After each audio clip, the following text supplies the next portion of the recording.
Welcome to Elsela books podcast. ఈరోజు మనం బైబిల్లోని అత్యంత ముఖ్యమైన వ్యక్తులలో ఒకరైన షారా గురించి క్లుప్తంగా తెలుసుకుందాం. ఆమెను ఇజ్రాయేలు మాతగా పిలుస్తారు తెలుసా?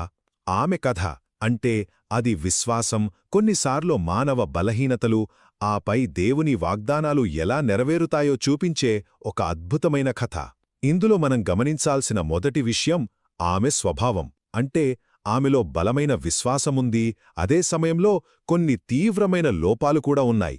చూడండి, ఒకవైపు 65 ఏళ్ల వయస్సులో తన భర్త అబ్రహాముతో కలిసి తెలిసిన ప్రతీదాన్ని వదిలేసి దేవుని మాట నమ్మి తెలియని దేశానికి ప్రయాణమైంది. అదెంత ధైర్యం కదా! కాని మరోవైపు దేవుని వాగ్దానం ఆలస్యమవుతోందని అసహనానికి గురైంది. తన దాసి హాగరును అబ్రహాముకు ఇచ్చేసింది. ఆ తర్వాత ఇష్మాయిలు పుట్టాక అసూయతో వాళ్ళిద్దరినీ బయటకు పంపేసింది. ఇక రెండవ ముఖ్య విషయం, ఆమె దుఃఖం ఎలా ఆనందకరమైన నవ్వుగా మారిందో చూద్దాం. ఆమె జీవితంలో అతిపెద్ద బాధ పిల్లలు లేకపోవడం. ఏకంగా 90 ఏళ్ల వయస్సులో దేవుడు ఆమెకు కొడుకు పుడతాడని చెప్పినప్పుడు ఆమె నమ్మలేక తనలో తనే నవ్వుకుంది. కాని దేవుడేం చేశాడో తెలుసా?